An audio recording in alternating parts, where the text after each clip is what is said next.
Hello friends, எல்லாருக்கும் வணக்கம். Indian bank, Canara bank, Punjab national bank, SBI bank இவங்கெல்லாம் அவங்களோட மினிமம் பேலன்ஸை முழுமையாக ரத்து பண்ணிட்டாங்க. இதுக்காக எந்த ஒரு பெனால்ட்டியும் மினிமம் பேலன்ஸ் மெயின்டைன் பண்ணலாம் போட மாட்டோம் அப்படிங்கிற மாதிரி அறிவிச்சிருக்கிறாங்க. இப்படி அறிவிப்பு வந்துட்டு இருக்கும்போது ஐசிஐ பேங்க் அவங்களோட மினிமம் பேலன்ஸ் சம்மந்தமாக ஒரு முக்கியமான அப்டேட்டை கொடுத்துருந்தாங்க. அதாவது அவங்களோட மினிமம் பேலன்ஸை 10,000 ரூபாயிலேருந்து கிட்டத்தட்ட 5 மடங்கு உயர்த்தி 50,000 இன்க்ரீஸ் பண்ணியிருந்தாங்க. இது சம்மந்தமாக தான் ஒரு முக்கியமான அப்டேட் கிடச்சிருக்கு. அதை பற்றின முழு தகவலையும் தெரிஞ்சுக்கிறதுக்கு முன்னாடி நம்மளோட சேனலை மறக்காமல் சப்ஸ்கிரைப் பண்ணிவிட்டு கூடவே வர்ற பெல் ஐக்கானையும் கிளிக் பண்ணி வச்சுங்க. அப்போ தான் நம்ம போடுற லேட்டஸ்ட்டான அப்டேட் எல்லாத்தையும் நீங்கள் ஈஸியாக தெரிஞ்சுக்க முடியும்.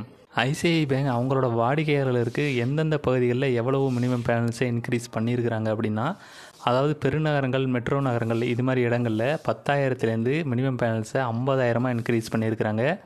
அதே போல் சிறு நகரங்கள் மற்றும் கிராமப்புற பகுதிகளில் மினிமம் பேலன்ஸை எவ்வளவு உயர்த்தியிருந்தாங்கன்னா, சிறுநகரங்களுக்கு 25,000 ரூபாயும், கிராமப்புற பகுதிகளில் 5,000லேருந்து 10,000 ரூபாயும் மினிமம் பேலன்ஸை மெயின்டைன் பண்ணணும் அப்படிங்கிற மாதிரி அந்த அறிவிப்பில் சொல்லப்பட்டிருந்தது. இது சம்மந்தமாக தான் இப்போ முக்கியமான ஒரு அப்டேட் ஆனது கிடச்சிருக்கு. இந்த மினிமம் பேலன்ஸ் சம்மந்தமான அப்டேட் எல்லாம் யாருக்கு பொருந்தும் அப்படின்னு பார்த்தீங்கன்னா, அதாவது ஆகஸ்ட் 1, 2025க்கு அப்புறம் ஐசிஐ பேங்க்கில் அக்கௌண்ட் ஓப்பன் பண்ண எல்லா வாடிக்கையாளர்களுக்கும் இந்த மினிமம் பேலன்ஸு உயர்வு அப்படிங்கிறது பொருந்தும்னு சொல்லியிருந்தாங்க.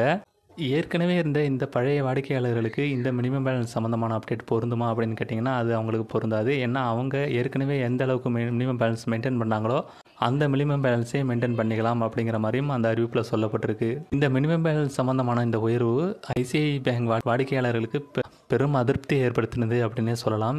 ஐசிஐ பேங்க் அவங்களோட மினிமம் பேலன்ஸை இந்த அளவுக்கு உயர்த்தினா எப்படி அக்கௌண்ட்டை மெயின்டைன் பண்ண முடியும் அப்படிங்கிற கடுமையான விமர்சனம் அப்படிங்கிறது வாடிக்கையாளர்கிட்டேருந்து எழுந்துச்சு. இந்த கடுமையான விமர்சனத்தோட எதிரொலியாக இப்போ ஐசிஐ பேங்க் அவங்களோட மினிமம் பேலன்ஸை ஓரளவுக்கு குறைச்சிருக்கிறாங்க. எந்த அளவுக்கு குறைச்சிருக்கிறாங்க அப்படிங்கிற விஷயத்தை இப்போ தெரிஞ்சுக்கலாம். நகர்ப்புற மற்றும் மெட்ரோ நகர பகுதிகளுக்கு இந்த மினிமம் பேலன்ஸ் அப்படிங்கிறது 10,000 ரூபாயிலேருந்து 50,000 உயர்த்தியிருந்தாங்க. இந்த அமௌண்ட்டை இப்போ 15,000 குறைச்சிருந்தாங்க. அதாவது பேலன்ஸை 15,000 மெயின்டைன் பண்ணணும் அப்படிங்கிற மாதிரி சொல்லப்பட்டிருக்கு.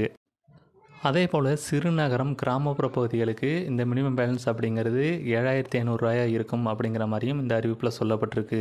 ஐசிஐ பேங்கோட மினிமம் பேலன்ஸ் உயர்வு சம்மந்தமாக ரிசர்வ் வங்கி சொல்லியிருக்கிற விஷயம் என்ன அப்படின்னா, மினிமம் பேலன்ஸை உயர்த்துறதும் குறைக்கிறதும் அந்தந்த வங்கிகளோட முடிவு தான், இதில் நாங்கள் தலையிட முடியாது அப்படிங்கிற மாதிரி அவங்க சொல்லியிருக்கிறாங்க. ஐசிஐ பேங்க் எப்படி அவங்களோட மினிமம் பேலன்ஸை உயர்த்திருக்கிறாங்களோ அதே போல் ஹெச்டிஎஃப்சி பேங்கும் அவங்களோட மினிமம் பேலன்ஸை உயர்த்த போகிறதா சொல்கிறாங்க. இது எந்த அளவுக்கு இருக்கும் அப்படிங்கிறத வெயிட் பண்ணி தான் பார்க்கணும். ஐசிஐ பேங்கோட பழைய வாடிக்கையாளர்களுக்கு இந்த மினிமம் பேலன்ஸ் உயர்வு அப்படிங்கிறது பொருந்துமா அப்படின்னு கேட்டிங்கன்னா, அது கிடையாது. அவங்க ஏற்கனவே பழைய மினிமம் பேலன்ஸ் எவ்வளவு மெயின்டைன் பண்ணுறாங்களோ அதையே மெயின்டைன் பண்ணிக்கலாம்.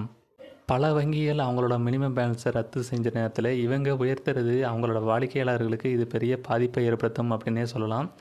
மினிமம் பேலன்ஸ் சம்மந்தமான இந்த அப்டேட் உங்களுக்கு யூஸ்ஃபுல்லாக இருந்துன்னு நினச்சிங்கன்னா வீடியோவை மறக்காமல் ஷேர் பண்ணிவிட்டு நம்மளோட சேனலை சப்ஸ்கிரைப் பண்ணிவிடுங்க.